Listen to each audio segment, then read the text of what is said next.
Hey YouTube, how you doing? Kevin here coming at you with another video. Tonight we're working on the KE100 magneto. You got your CDI right here and your charge coil right here for your 6 volts. And we're going to be doing a video on how to make the CDI version of this 12 volts. Now I went over this before with you guys and I basically gave you a gist of what you have to do. But there's a lot of people who don't understand exactly what I meant by what I meant and how to do it. So I'm going to do these videos and get these done for you so you guys can see. And I'm also going to use this on my Kawasaki KE100 build. So that'll be fun. I decided after the headlight came out so nice, that 12 volt conversion of the headlight, I'm like, you know what? Might as well just go 12 volt like everybody else. So this is going to be a 12 volt series on my CDI. Now the points one I did came out great. That actually worked out very, very well. I wish the engine ran a little bit better because of the stuck piston ring it had, but it is what it is. But I'm getting 12 volts out of it, and that's really what matters. So we're going to be doing a series on these, on making them 12 volts and showing you guys what you guys need to do to make your 6 volt system a 12 volt system. And the parts we're using is simple. We're just using 2 parts to pick up the charge coil right here, which is basically charge coil here. Then you have your KE100 voltage regulator. We're taking that off and we're going to put on a Yamaha Moto 4 or a Yamaha Champ, either bike, same parts, will work. Okay, so this is going to be in a couple of steps, a couple of videos. And I'm going to show you guys what tools you need and teach you guys how to properly do this, okay? Basically, what I'm looking for out of this is I want it to look professional, I want it to be functionable, and I want it to be maintenance free. That's what I'm looking for. So everything I do is going to be 100% solid. If you guys follow my steps on my videos, your bike too will be reliable and solid. If you change anything I do on it, it will not be professional. Okay, so I've done this, I can't even tell you how many times I've done this type of work. So everything I do is 100% foolproof, and I'm going to show you guys how to do this step by step. So steps first, this video is going to be about taking this thing apart properly. There is a couple things on here that you need to do. Crack all 4 of these screws here free. You can either put them in a baggie or an old pill bottle. These work. I prefer the pill bottle because you can just, it's easy to find. First off, you're going to use 2 of these screws. These screws are 4 millimeters, by the way, and I'll show you why I told you that in a minute. Okay, so it's 5 screws total, 4 on top, 1 down bottom. I already cracked them free. You'll probably have to do yourself. Get yourself a good number 2 screwdriver. Now remember, okay, that is a number 2 screwdriver, not a number 2. Follow me? Alright, so it's a number 2 screwdriver. By the way, I put my fingers in the slime. It makes a really awesome farting sound. Anyway, just being a guy. Alright, so let's get the rest of that off there. Boop. Done. Flip it over. And then up on the top where you have the clamp, you don't want to disturb this. You're going to be using this clamp again. You're using, in fact, you're using the wiring harness and everything. So you want to do this. This is the part right here that I was telling you is very important. So,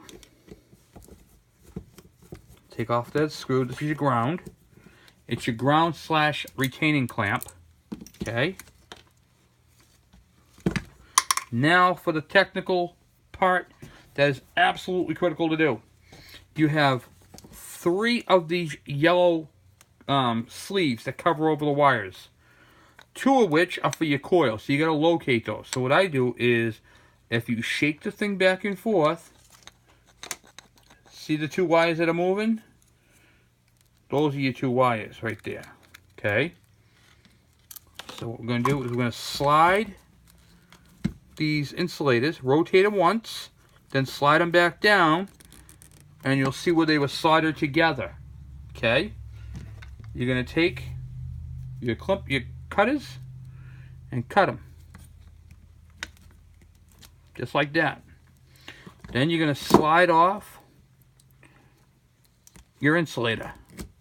Okay? You're going to reuse these insulators. So put those in with your bolts.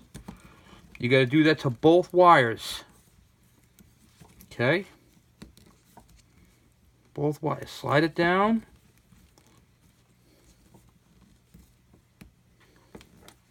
And cut. Okay. Slide off the insulator. And now your charge coil is off. Okay. This is going to be a fairly short video, but I just want to explain to you. This is still a good charge coil. This can work on another bike just the same way. Okay.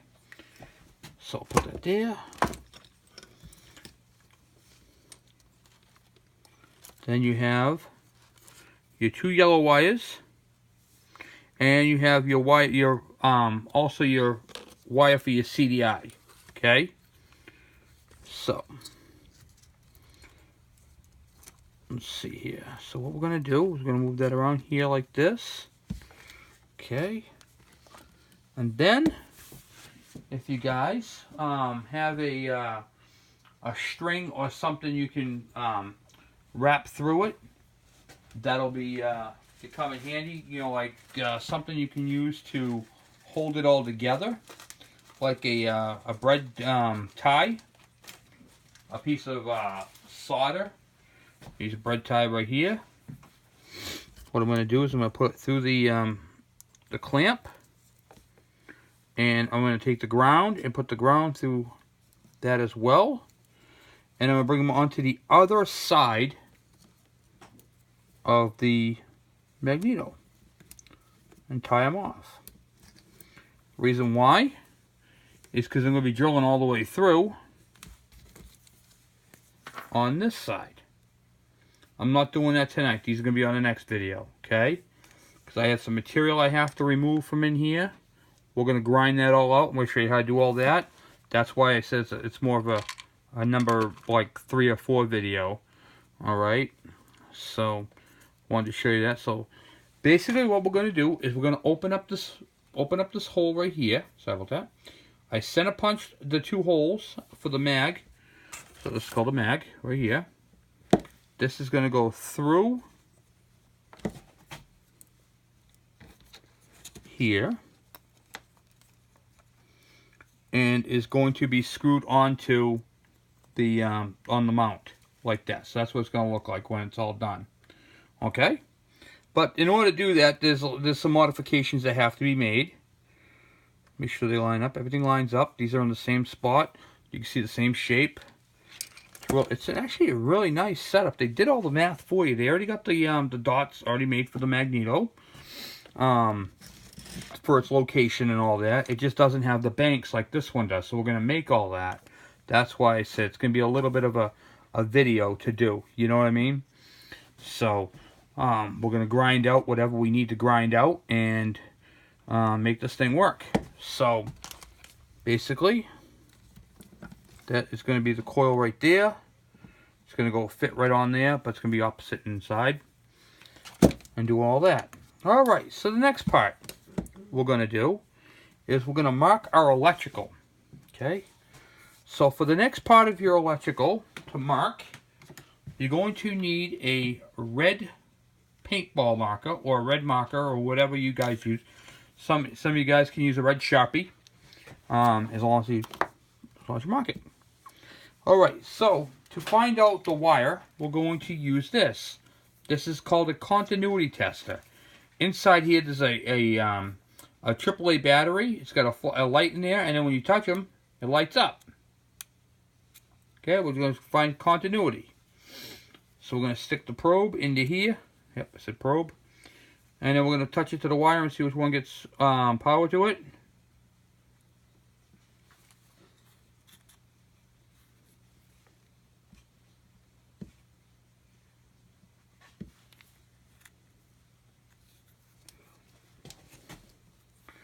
Might have to strip the wire back a little bit. Okay, let's do that. We'll strip that back a little bit.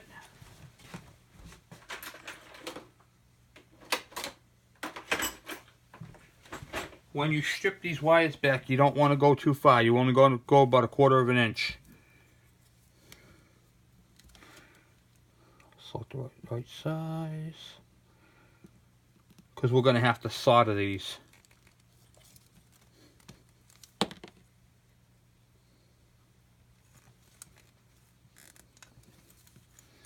And they can be tough, let me tell you.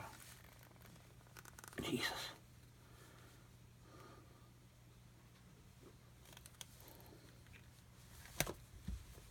Okay, so you got about 1/4 of an inch right there on that.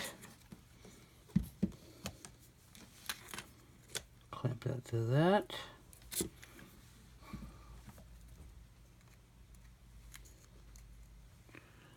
See how it's lighting up on that end? So this wire right here on the end, that pretty lady right there, we're going to wipe that down. And we're going to paint it red. If you have to put the wire down like I just did for any second, retest the wire to confirm you got the right wire. Okay, I did, yep. Now I'm going to take that and go paint it.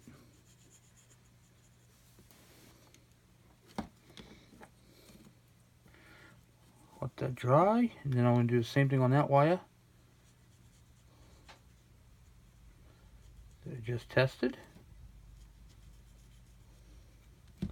Now you're probably asking yourself by now, why is my painting that red? I'm going to tell you why. Because I know that when I hooked this alternator back up, because I had 2 of the same wires, and they are what they call polarized. What does that mean? That means that voltage flows in one direction. Even though they're the same color, they can't be mix matched. So one wire is going out, and well, both wires going out, but one has to be on one side. So if you look on the factory Yamaha Moto 4, it has a yellow wire with a red stripe and a white wire. You're going to connect the yellow with the red stripe to the yellow wire with the red that you just painted. Okay? And then the white can go up to the yellow, that doesn't matter. And then on the voltage regulator end, see right here, you can see the same thing. It's got the yellow with the red stripe. That's going to go on the opposite side. That's going to go on this end of it. And then the white can go up to the yellow. The red wire goes up to your battery. Okay? So that's where we're at with that right now. Tomorrow night, we're going to drill and tap the holes. And I'm going to show you guys, for those who don't know what a tap is, this is a tap right here. It says basically when you drill the hole, use a special drill bit, special size, and a tap, and this makes the threads. When it makes the threads, we're going to be able to utilize 2 of the screws that we've already taken out. You already got half the hardware right there. All right. Don't lose your grommet. These are very important. Put it in your bucket with your screws and your insulators. Okay. So this is going to be a pretty cool project when it's all said and done. So we got the drill and tap right there. Drill them and tap them. And then we'll be able to utilize the screws, and we're going to grind out the aluminum, and I'm going to show you what I use. I use a Dremel. Hold on a quick second. Grab that.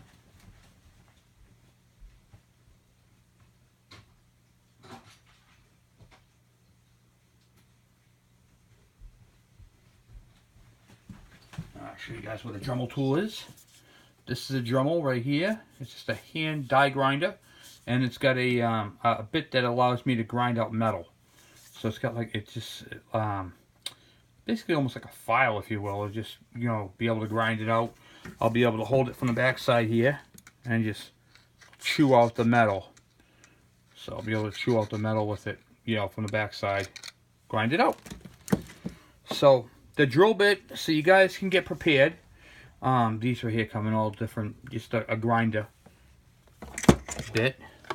Alright, so if you guys are following along and you have to buy some stuff, because I know a lot of you guys are curious of what size bit and what drill bit to use and tap, here's what I'm using. I'm using the Irwin.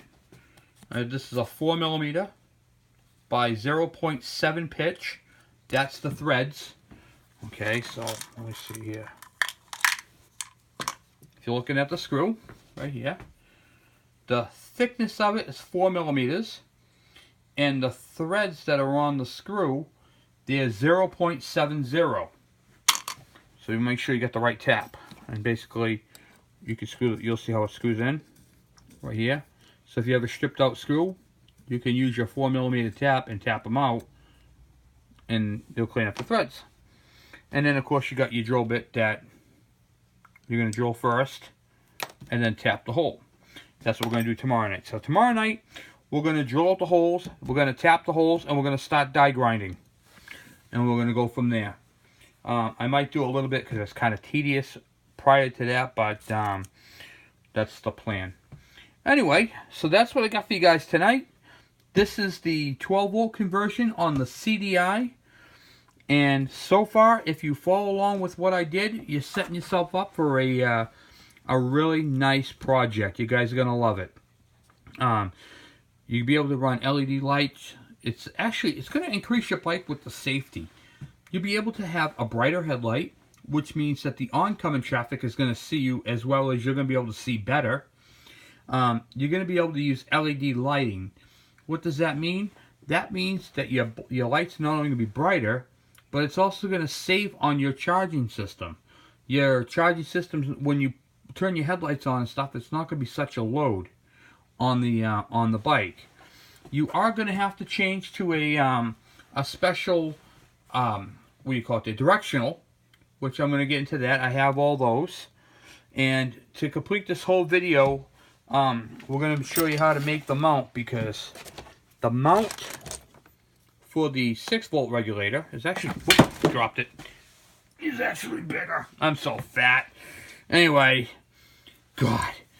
So, you can see the size difference of them, you know.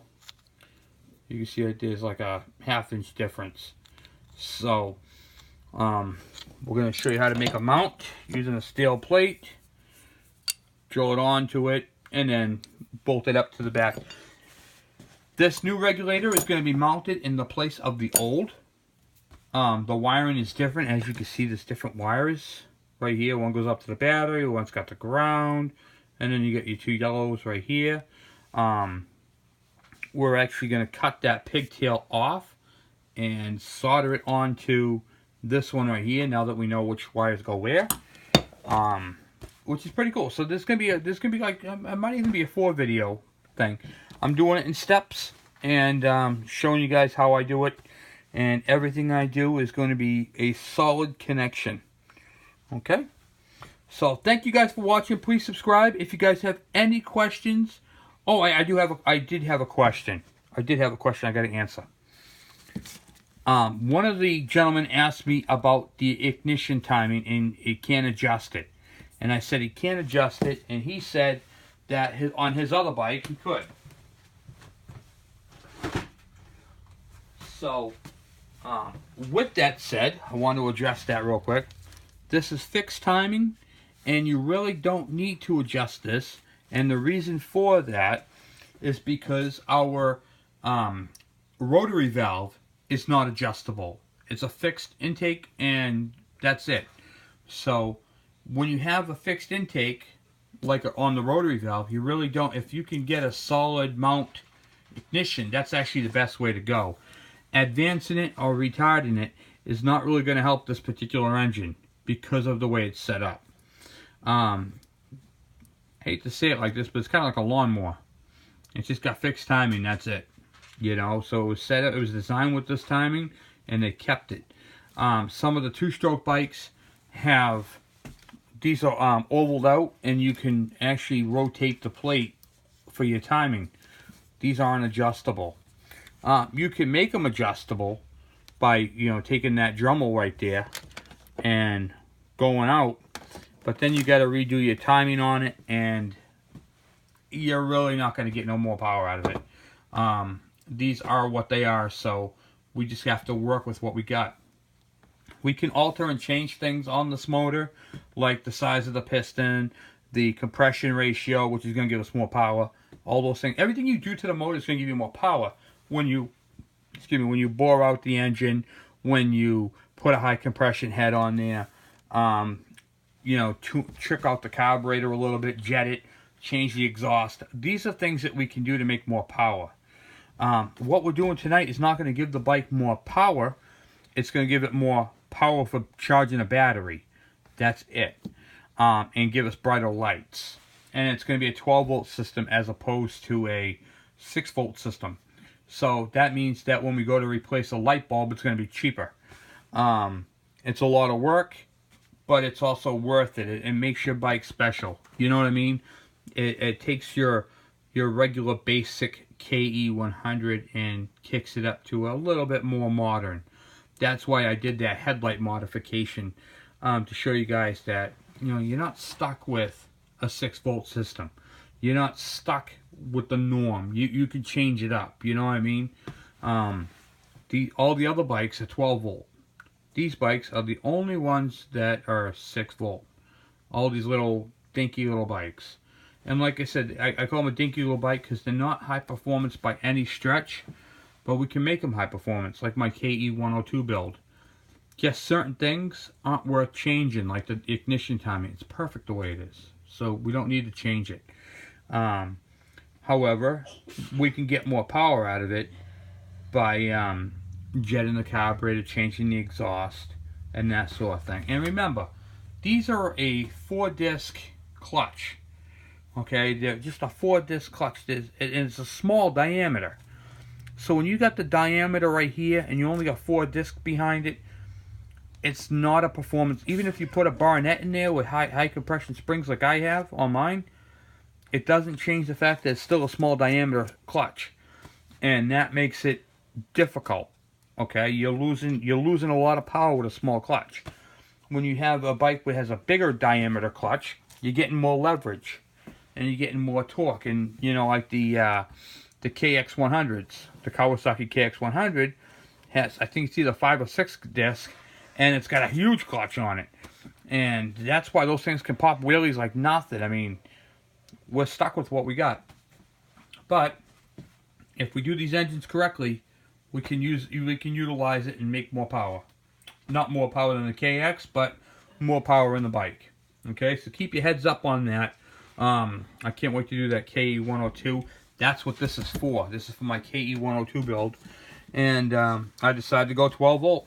Just everybody kept asking me, how, you know, are you using that on your own personal bike, blah, blah, blah. Yeah, you know what? I'm going to. So, I'm doing this not just for you guys now, but I'm doing it also for myself.